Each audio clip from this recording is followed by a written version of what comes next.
All right, ladies and gentlemen, we're just up here sharing food because George David's got the best snacks. This is what happens, right? Yeah, it's the guy who goes out for lunch gets the best. What do you got? You got like a teriyaki chicken box and the edamame. Yeah, never said. And I was gonna say we bought you lunch, but you bought your own lunch. Just so as you know, anyone out there keeping track of the ethics stuff, Vlad, he bought his own lunch. That makes me look bad. We won't tell. It's less than $14.99 value.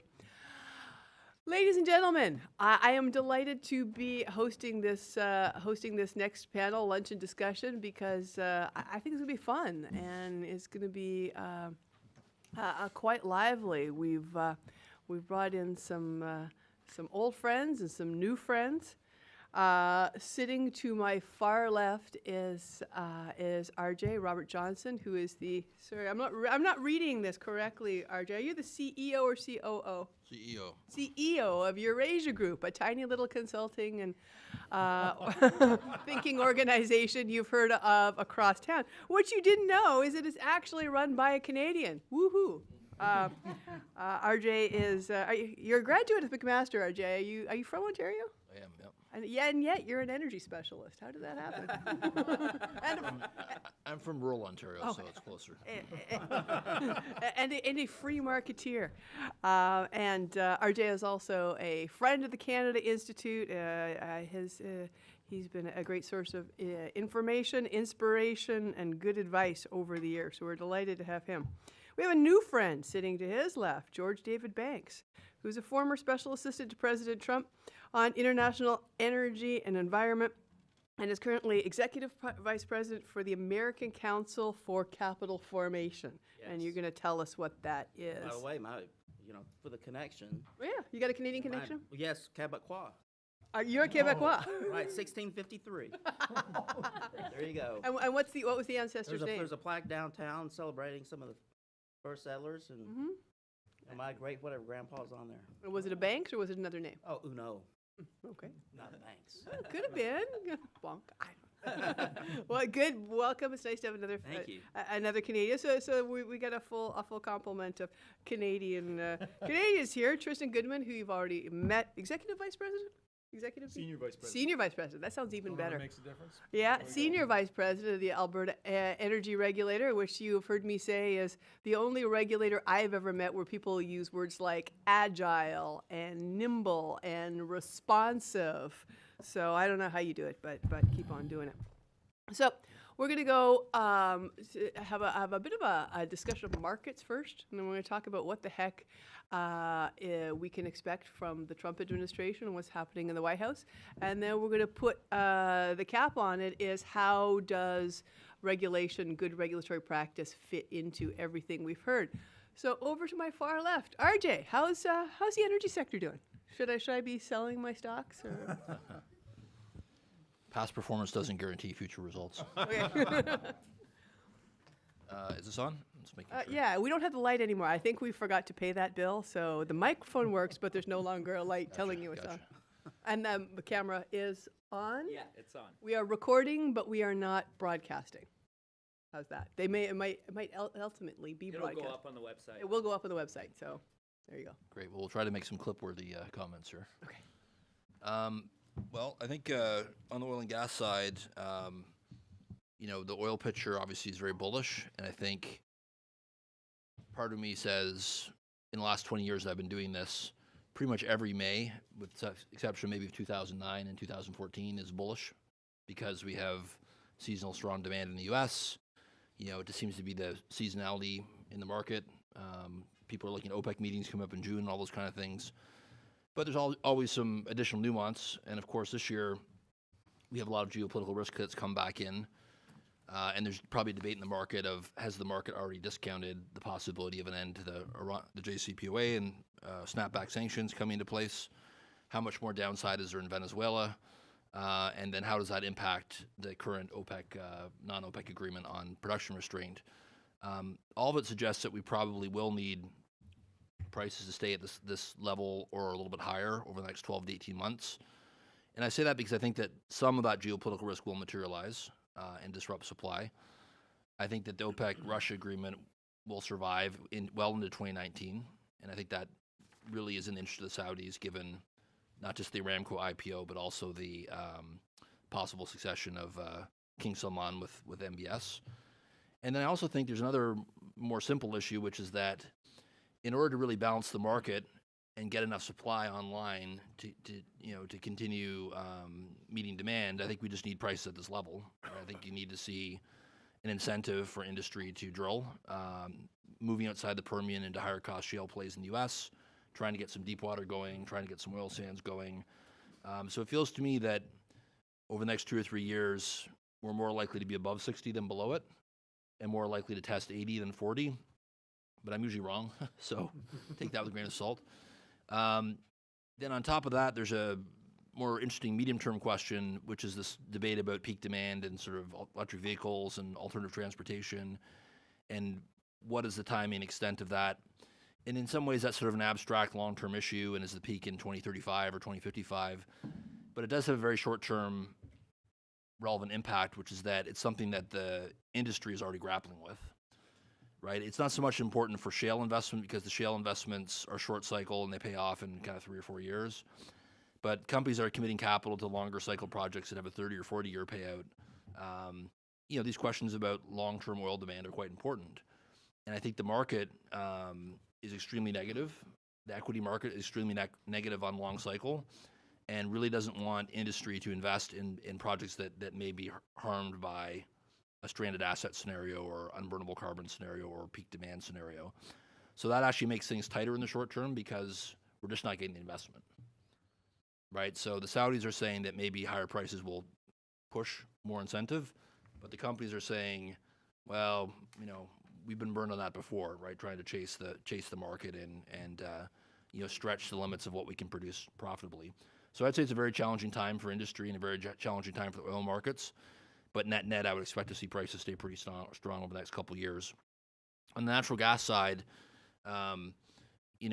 interesting situation here, and I know David, I'm sure will have a lot to say about this, but I think my sense is that the U.S.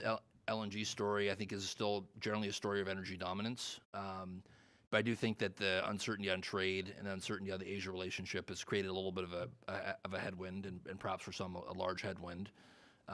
It's still a better bet than most other places around the world, so we don't want to lose sight of that. But I think the uncertainty about the tariffs on importing some of the steel and finished goods for LNG, and then the confidence level that Asian buyers will have in signing long-term deals with U.S. LNG, given the current administration's stance on things like the Korea trade agreement, obviously the relationship with China. I think the deals will still get done, but there's a little bit more complication now than there was in the past. That may be opening a window for Canada to some degree to see maybe the British Columbia LNG move forward in that context. May open the window for Mexico or for other parts around the world. But the basic picture is not changing in terms of an abundance of U.S. natural gas production, not just from the Marcellus, but increasingly from the Permian Basin, the associated gas that's coming with all the oil production down there, which really has nowhere to go other than LNG or to Mexico. And I think both of those have been complicated by trade. The last thing I would say on gas is that I mentioned the long-term demand questions in oil. I think the long-term demand picture for natural gas is a lot more bullish, and I think the industry investment patterns reflect that. But there's some important policy questions there in terms of Asian countries, particularly in Southeast Asia and India, and their energy transition. How much of a role will gas play? And I think that's the uncertainty, not so much the supply side, much more the demand side for LNG that we're looking at. Thanks. Just a quick follow-up question, RJ. You talk to a lot of businesses, a lot of industry representatives all over the world. How much of a factor is regulatory burden in their decisions to invest or expand? And what, in particular, if that's a factor, what regulatory burden is most burdensome? Yeah, we do have that conversation a lot, and I think it kind of goes back and forth, right? That in times like 2007 and 2011, 2012, when markets were extremely strong, I think industry's tolerance for complicated and long regulatory process was higher because there's just more capital being forced through the pipeline and into projects. Now, when the bias is towards returning money to shareholders or investing in less risky projects or fewer projects, there's almost no tolerance. Yeah. So anything that looks complicated or has execution risk in terms of permitting, I think generally industry is staying away from. And again, that's an advantage that we have with the Permian, is that there's really no regulatory risk whatsoever down there. And, very few places can say that. Mhm. So I would say at this point, the governments that are moving away from complicated and, time-consuming regulatory process and moving away from resource nationalism are likely to be the ones that get investment. The ones that are choosing now as a time to experiment with new regulatory process or having extended reviews are going to suffer. And I think that that's quite interesting in the context of Canada, Mexico, and Brazil in particular. Right? Mexico, of course, has been opening up the last 3 years. I'm sure you talked about this already this morning. Now, with the election, there's a lot more uncertainty there and the possibility of a re-regulation or at least a look at it, which will slow things down. Brazil has been moving towards opening up as well, but again, there's an election there that's probably a little bit more market-friendly. And then in Canada, as we know, both at the federal and provincial level, there's a lot of uncertainty that I'm sure Tristan can talk about in terms of not just existing regulatory process, but also new layers being introduced as well, which in my opinion is very ill-timed, given how hyper-competitive the market is right now for attracting upstream capital. Great, thanks. All right, Mr. Banks, we've established your Quebecois heritage. What we haven't established to my satisfaction, which being the chair is really embarrassing. Is it George? Is it David? Is it George David? It's a Southern thing. We go by our middle names. Okay, but you have two first names anyway. It's Yeah. confusing, I know. Okay, so I'm going to call you David. By the way, I recognize it was an advantage. So when I was at CIA, and first, I think this first personnel meeting, I'd been there for a few weeks. They were around the table, and someone said, "Hey, we just hired this guy named George Banks." And then someone else said, "Well, we hired David Banks." I wonder if they're related. Related It cousins. took them probably 5 minutes to figure out it was the same person. At that point, I was like, I got to stick with this.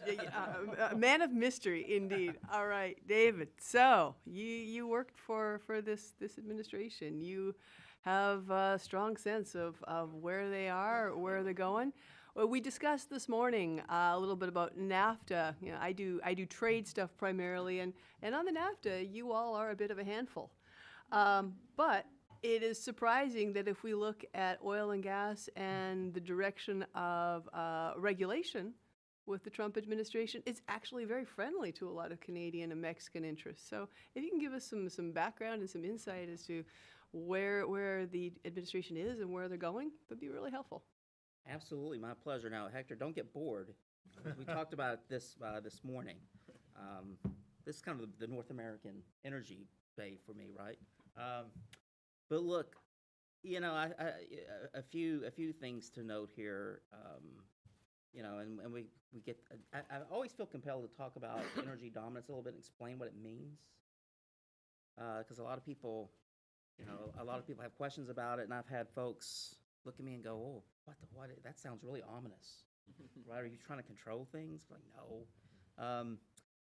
Look, there's kind of there's the political, there's the political statement there, and then there's kind of the policy realities, and everyone in the policy space recognizes that it's really a North American energy market, and when we're talking about energy dominance, and that really is, at least, from our perspective, it's on the domestic side, it's about, hey, you know what, and this goes back to the regulatory piece.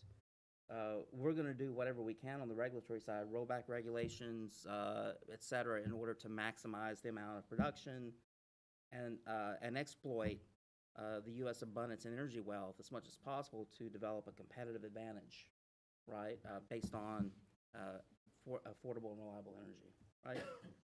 So there's kind of a merger, at least on the energy policy side. The trade pieces are certainly an important part of that. Okay, but then again, so when you're looking at foreign policy, right, and what does that mean? Or it really means, look, it's in our interest to promote open, competitive energy markets.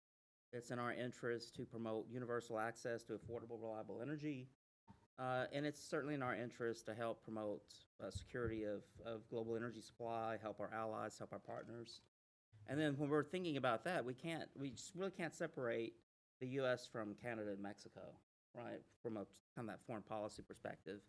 I personally, and a lot of my friends in the administration, we think it's important that we share a common vision. It's a little hard with Canada because of the climate piece. You know, it's hard for us just to talk about energy security without, you know, also, you know, talking about climate. But you know, you know, in many ways, we already have, you know, a shared vision in a lot of pieces of this. And I think with Mexico, I think Mexico and the United States could benefit significantly, you know, with, you know, this continued push for a common shared strategic vision and the role of energy, not only between both countries and on the continent, but sort of globally as well. But I am on this trade piece, by the way. I think it's an interesting topic. Just a couple of observations. I'm not really concerned about the energy piece getting tangled up in the trade negotiations. So I've worked on the NAFTA piece a little. You know, we certainly really push to compartmentalize, you know, that as much as possible, and to do what we could to protect and to advance sort of the accelerated integration of the market. Yep. I can't speak for my trade negotiating friends, but that's, at least on the energy policy side, that's where it is. And I think that for U.S. LNG, I think it's more of a case of just, is it competitive, right, in these markets? You know, maybe it has maybe if the trade negotiations go the wrong way, then you have a political fallout where you lose the premium that some countries and entities might be willing to pay for U.S. gas. I think the wild card, and look, by the way, I think the current trajectory domestically and with the foreign policy side of this is that it's on autopilot, right? I think energy's easy for this administration, as you can guess. There's a consensus across the administration as to how to play energy as a foreign policy tool, and how important energy is to the domestic economy. Having said that, you know, there's always a chance that, you know, by the way, in case you didn't know, there's a lot of turnover. I hadn't noticed. Rachel Maddow has Just in 3 case. walls. You know, I can't assume that you guys are keeping that close of an eye on us, right? But so you can't assume that you won't have someone come into the White House who comes at it from an economic nationalism perspective, and you know, and then they support some of the arguments, for example, that are promoted by Dow and a few other energy-intensive companies here, saying, hey, you know, why are we exporting all this? Let's keep some of this back, right? Because the president's goal is to not only resurrect but reinforce U.S. manufacturing. This is the right policy. So you could have a development like that. And then, you know, one of the points that I love to talk about now is, at some point, you know, you might have, the president is not ideological on climate change. So you might have a situation where, let's say they go through these iterations, you know, and figure out, you know, tariffs aren't the answer, right? And we have to figure out how to operate within the existing framework, except, you know, in other ways, right? Then they could look at sort of the climate environment agenda as being a potential sweet spot to gain a competitive advantage vis-a-vis more carbon-intensive economies. Okay. Now, we would have to find a common understanding with our friends and allies who are less carbon-intensive than us, right? But I do think, you know, if I got a crystal ball out about, you know, where climate policy is headed in the United States, I think that's where Republicans and Democrats will finally end up, is kind of embracing sort of a merger of those policies. And then the difference will be, you know, what are we talking about as far as reductions? Is there like carbon regulation, or is it just a pure play and with what we already have? That's really interesting. That's really, you know, that we could actually see a 180 from where we think U.S. is on climate. Let's say 180. Okay. 180 would imply. Non-ideological. I like the way you put Yes, that. I would. A 180 would imply, but the president would say, let's have this, major carbon regulation or legislation that would result in deep emissions cuts. Compete against Canada for emissions cuts. That's not going to happen. Okay. But you might say we're good at this. We're good at this stuff, and we're better than some other guys are. Look, the argument that I make is that we don't have to push through carbon regulation or legislation because we already have a less carbon-intensive economy than the competitors that people talk about, right? Putting Japan aside. Mm-hmm. But yeah, so if you look at our emissions trajectory, I mean, it's falling over time. So why not take advantage of that fact, right? It's a dance. Mm-hmm. It's not a 180. Maybe it's the 90. Yeah, and it's not a full pirouette. Okay. Is it 90? I don't know. Interesting. I wasn't good at math. Yeah. Interesting. Just one quick follow-up question, because you were talking about the NAFTA. When we collectively, North America, stripped out the Mexican exceptions from the energy chapter, there was a bunch of blank pages left there and one really obnoxious clause about proportional access, which is, if anybody's following, has been removed from the deal. So it's kind of an empty chapter. And we had heard that the Canadian side had heard that the U.S. didn't really want to do much with that bunch of empty pages because you didn't want to drag in USTR and congressional trade committees to be supervising the behavior and activities of the energy sector. But then some other folks said, yeah, but maybe you could write in some best practices cooperation on energy regulation and permitting and safety. And what's your thinking on that? What was the trajectory out of the building up the street? Well, I mean, so USTR has a different position on this. USTR, they'll make the arguments, but there's a sovereignty issue here. And then they're really sensitive to, and some of this energy, like the ISDS, right, it gets caught up in other parts of. It's not just energy that ISDS would affect. But this idea that we don't want to put anything in there that would create unnecessary or create incentives for people to invest in Canada and Mexico versus the United States, right? I just, we'll see where that ends up. I'm a strong believer in, personally, in having a really healthy chapter that helps accelerate the integration of the market. Mm-hmm. Look, I mean, we've said this. We've said it to the president. We said it to principals that you can't achieve. I said this morning. You can't achieve energy dominance unless North America, right, moves ahead, and it's a North American energy dominance play that we're really talking about when you're talking about global energy supply. Yeah. And a great competitive advantage for North America if we start playing better together and stop shooting each other over the fence. Well, we're not doing that yet. Not yet. 1812, man. Shooting seriously. All right. It's a great segue into everybody's favorite energy regulator, about playing nice, but also about doing good regulation during challenging market conditions, challenging political conditions. Tristan, what do you want to talk about? So I guess there's a few things, and I appreciate the comments from RJ and David. The reality is, maybe just starting at the top, in North America, it is integrated. Whether you want it to be or not, you've got pipes going across borders, you've got pricing, you've got landlock on natural gas. Oil, a little different. But the reality is, it's going to remain integrated. It would be cost prohibitive to try to remove that. So with that in mind, lots of positive to work from. So my comments are really going to be based off from a regulatory perspective, and then taking some of the very good work that a lot of people are doing here in Washington and elsewhere, and how do you actually practically put that into place to find some ways to have a regulator that actually is efficient, while not compromising some of those mandated issues that I think everybody is interested in.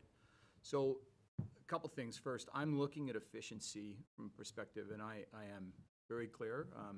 In Alberta, we have a mandate to try to improve the efficiency, reduce some of that regulatory burden, that intervention in the marketplace. And there is a big but, while preserving that environmental protection and public safety. It is key, and there isn't sort of an ability to maneuver or compromise that. Maybe just before I get into sort of how you do that practically, a couple of key things. Times have changed, so I think there's a lot going on here, politically, socially, that you have to take into account. And it is important to recognize the hydrocarbon business is a marginal-based business. So 25 cents here on a barrel of oil, it makes a big difference. I've been in New York when capital moves in 2 hours, seeing billions and billions of dollars move. It can move at lightning speed, and it's quite thin where you go. So to think that, one regulation will not have a difference is inaccurate.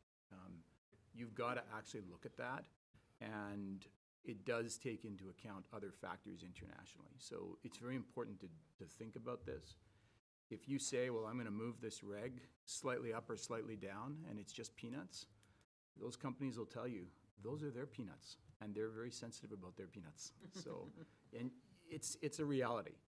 The other one, I guess, is around the fact that there is a bit of a transition occurring here, and there's a large debate, recognize that, over this energy transition space, the extent of how much that's occurring, when that's going to occur, all those factors.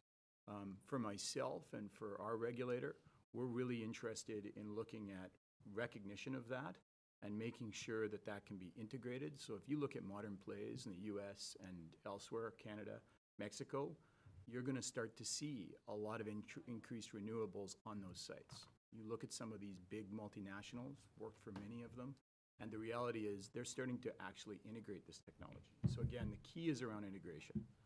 Integration is also where you're going to find opportunities for collaboration. So, and one that wasn't discussed this morning that I just want to briefly touch on, it's because it hasn't come up, and it is, people are ignoring it, watch out. It's around data. You have a change going on internationally, and you can look to those companies. There is a lot of data out there, and this is not just your classic statistical analysis and where this is going. This is mass big data. Having autonomous systems, being able to make decisions and how to actually move in that space. Regulators need to get involved in that. The companies are already down that road. Their systems are set up already. They've invested. They're all plugged in. They use big data and AI to move in those spaces. So that's a factor we're going to have to consider. So the question really is, how do you sort of go about achieving regulatory efficiency? And there's different sort of mental models, if you want to call them that, but generally there's 3 areas that are useful to consider. The first is, and I think nothing I'm going to say here is overly surprising, but you've got to consider them. The first is decision timelines. If you have uncertainty in that decision process, or if you have extended timelines, you are messing up your net present value and your discount cash flow, which is, sorry folks, that's what people use to invest. So it is very important that the timelines are considered. And there's ways to go about dramatic reduction in timelines without compromising the reason that was put in. And I can speak to that if folks are interested. The other one is you've got to have the right regs for the right problems. It is about outcomes. It's not simply seeing a small problem. If as a regulator, there's no problem a regulator cannot solve without a new regulation. And that's a bit of an issue. You've got to watch. There are many other methods out there. You can seek performance through a non-regulatory intervention in that market. And that's a key piece. So you've got to look at what regs are in place to achieve the outcomes you're really after. And I think what you'll find, particularly in systems that are a little older, there's a lot of requirements built up. Often we're not talking about millions of dollars, you're talking about billions of dollars. And you are talking about, again, it's relevant because of that marginal unit component. These are slim margins in some cases, as RJ and others will know. And so it makes a difference if you move into that space without compromising what you're really after as a regulator and what your democracy is expecting of you. The final one, and it's much more difficult, is comprehensive transformation. And that's tough. But there are some success stories. And what I mean by that is, I can just give you a prime example, and I think that's probably the easiest way to go about this. If you want to drill a well in Alberta, you need about 32 different licenses from the Alberta Energy Regulator. So imagine if you want to drill 1,000 wells. You're going to need a lot of licenses. The problem is those licenses are all effectively trying to get at the same thing. What are you doing, company? Where are you going? How are you going to actually make sure you're achieving those outcomes that our society is interested in? So in our case, one of the things we're moving to is simply one application, one review, one decision. You bundle these things, you use automation and technology to do that. You look at those really high-risk activities, and you can automate those lower-risk components, and really you can get dramatic reductions in timelines at the same time without any compromise on the other side, in our case related to public safety and environmental protection. This wasn't initially easy, but once you break through and you manage to sort of get something in place, it goes to a bit of a cookie cutter. So it can just be templated out and your costs can be reduced to implement. So I think those are really my main comments. There's probably a lot I could cover there, but that's sort of moving from RJ to David over to myself. Hopefully that flows into okay, how do you practically move into this space to do this? Great. I have a sort of beginner's question. In terms of jurisdictional issues, I mean, we're talking about one level, talking about the NAFTA, which is between national governments.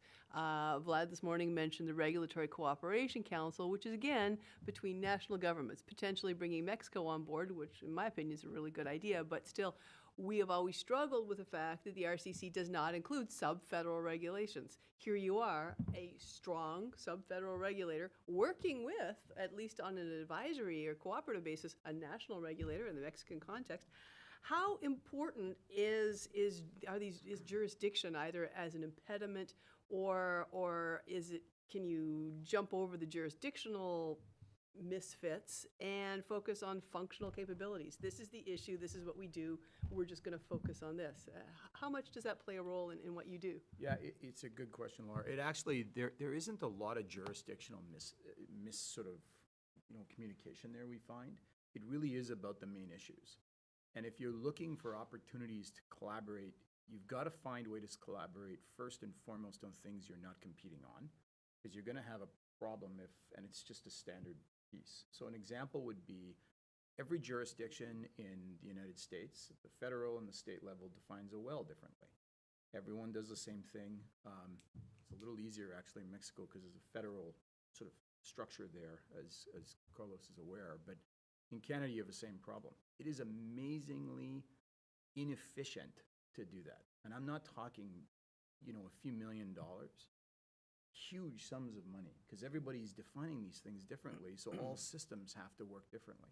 And this is what I mean by taking some of these concepts that are absolutely needed to sort of set a high-level policy framework, but when you move into the practical component of how do you make those things run, you've got to look for opportunities to collaborate on things where it makes natural sense for everybody in a North American context to get to that. That's just one example of where regulators can get together, and you'd be very surprised how those companies will respond, because their capital doesn't just stay in North America. We are not competing with one another. You're competing in a global context for that capital, particularly in the oil market. So that's relevant. David, RJ, you guys are in the predictive soothsaying, fortune-telling business. We were talking about energy dominance.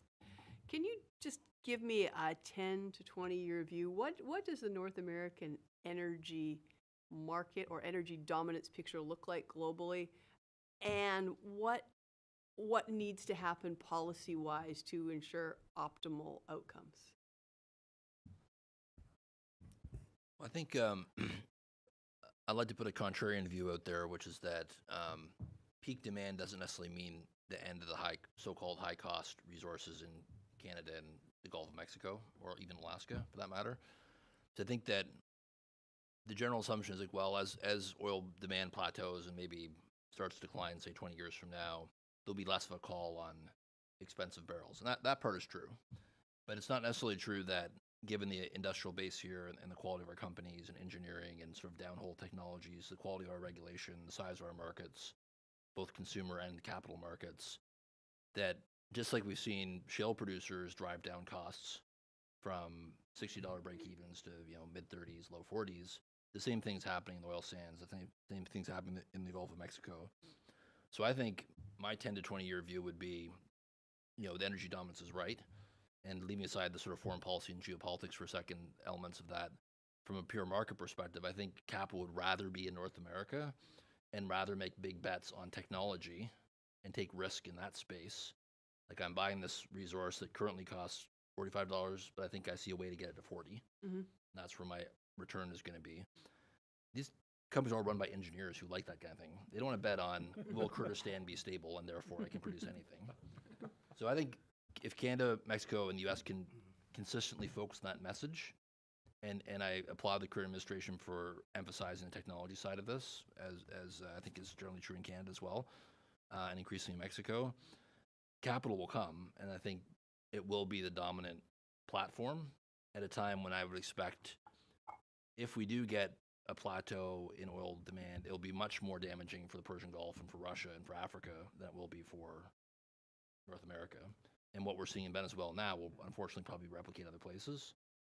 So I think that's an important piece, but it only works if we have stable and efficient regulation and we have, a signal to capital markets that this is the place to invest, and this being North America as a whole. David, what's your long view? So I like that. I get on some specific policies. We've got to get we have to get the infrastructure piece right. Right. Because if we don't get that right, we're going to have a lot of trouble.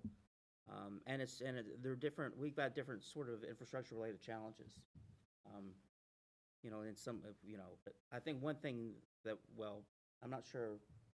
I guess you would argue in Canada you have that you have some lack of infrastructure that you need, right? I think we would argue that. We would argue that, just a little bit, Just yeah. checking. Yeah, Just checking. okay. Yeah, well, we certainly. I think that the three countries would make that point. I know. I also think that look, we do have to. We have to stay ahead of the curve on energy innovation. But it's more than just figuring out what the role of government is and what the R&D strategy is. There's also a trade component to it as well. Because we've got a situation where, if you look at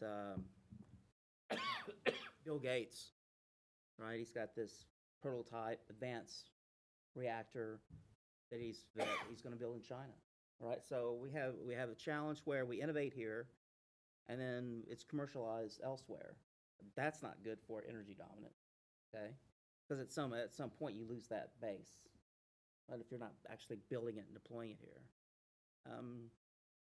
But then also I think that we do have to figure out this climate agenda, right?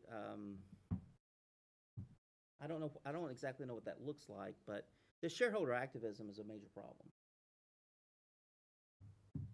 And I think that, here in the United States, we definitely need reforms, whether it's the SEC or whether more sort of their longer term legislative reforms.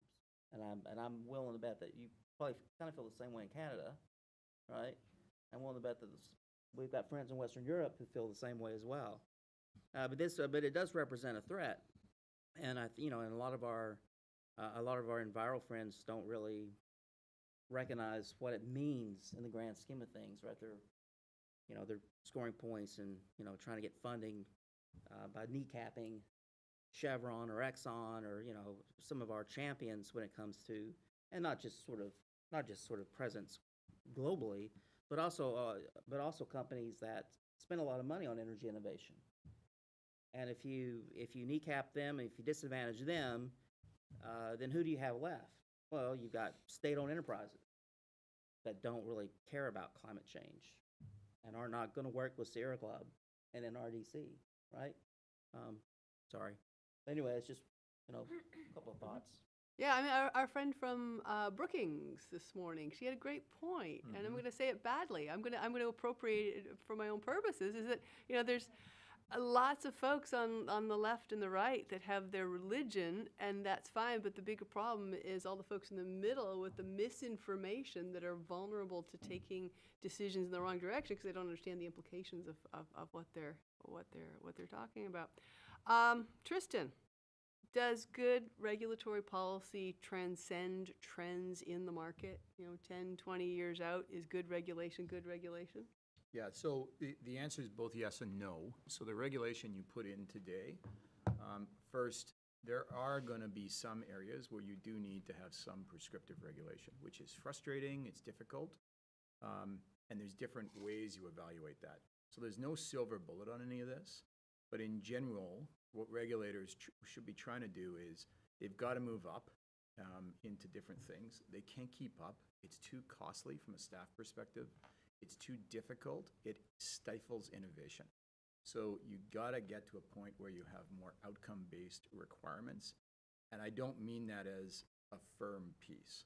There are times when you've got to use something that's a bit more specific.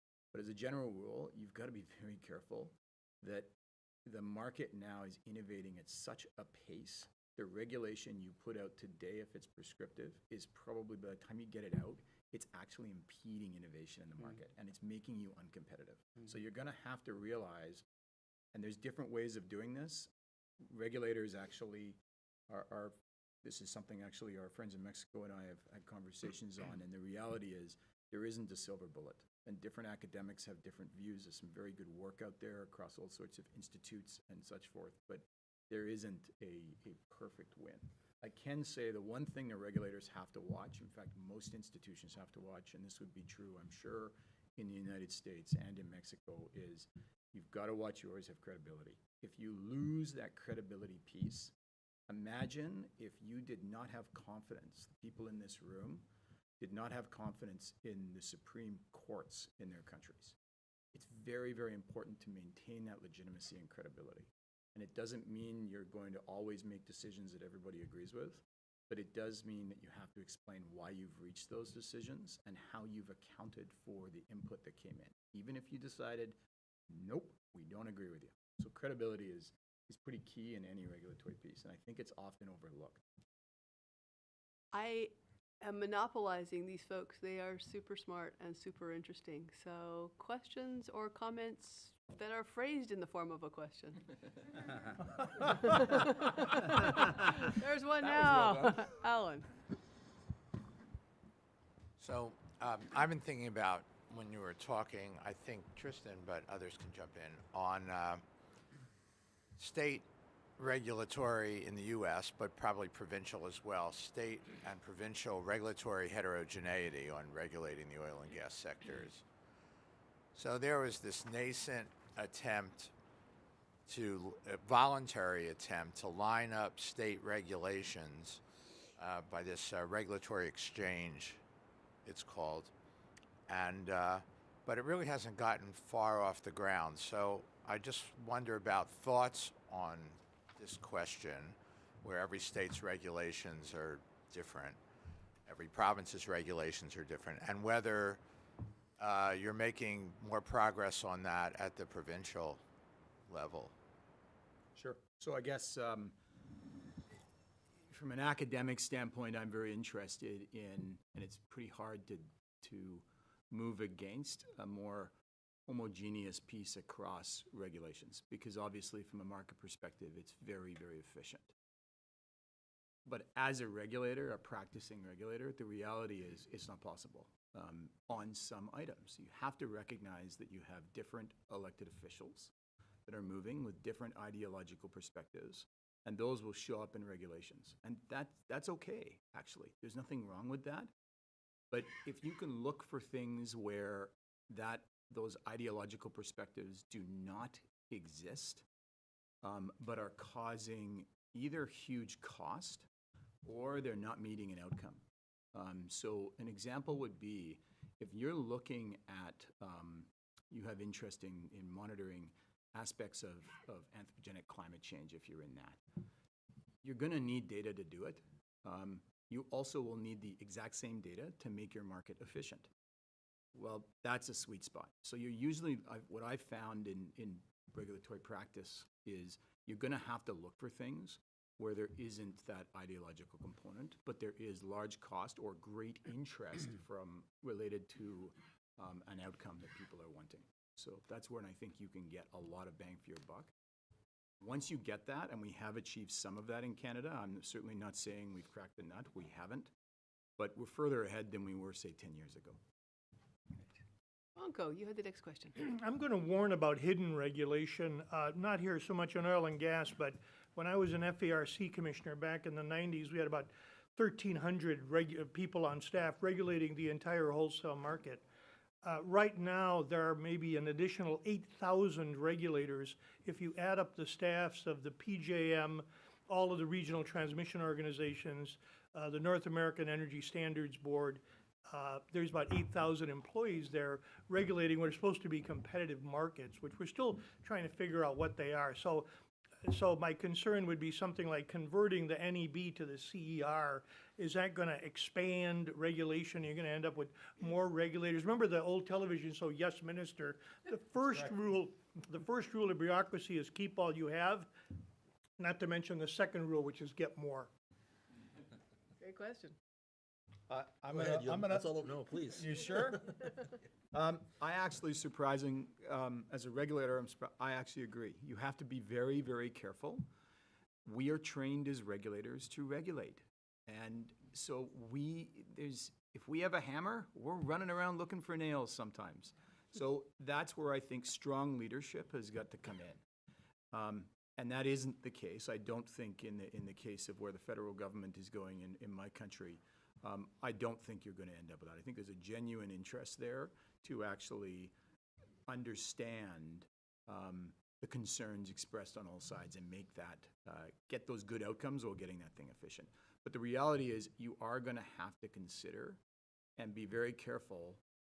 There is a lot of regulators out there. There's probably 10,000 regulators in the United States, 3,000 in Canada. I'm not sure how many, but I'd imagine there's quite a few in Mexico. And just remember, we're not that old. So you've got the Chancery of the Exchequer in the UK. It's 1,000 years old.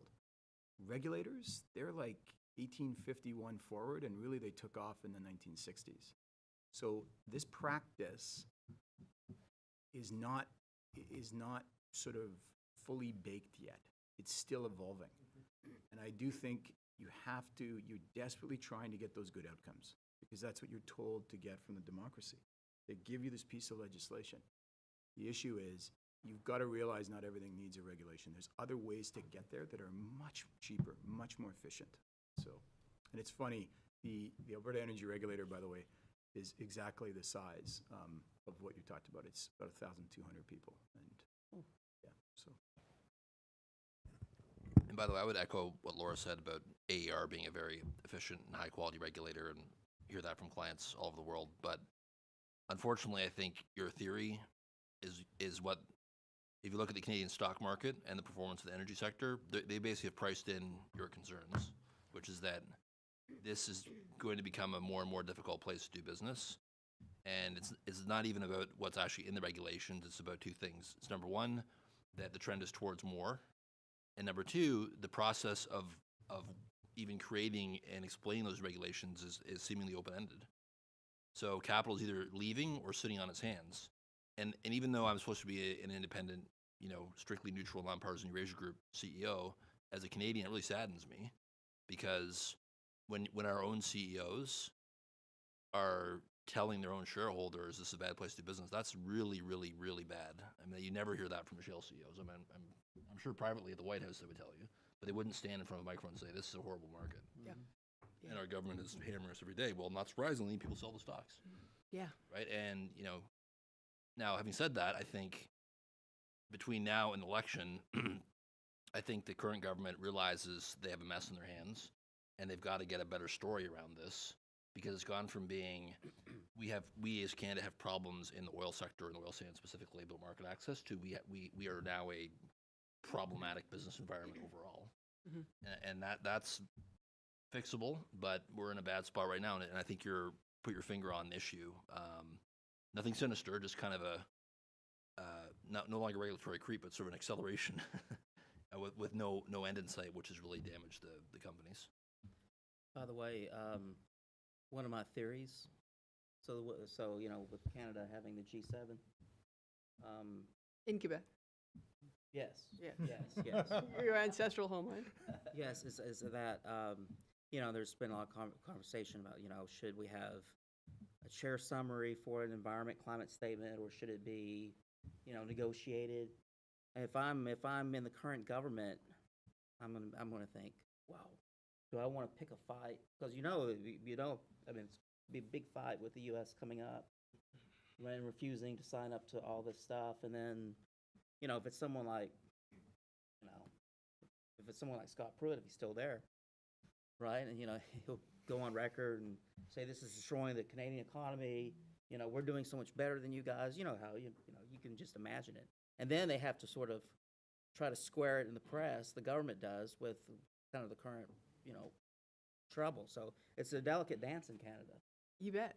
Yeah, and I would be very skeptical if I saw a shared climate statement. What Canada has been doing in other areas is establishing a strong independent position, but being very careful not to cross wires with the Trump administration. You know, practicing the relationship that is cordial and cooperative, but not close necessarily. Yeah. I would just add, rooted again, a lot of this is federal, a lot at the Alberta level. I think the Alberta level is fine.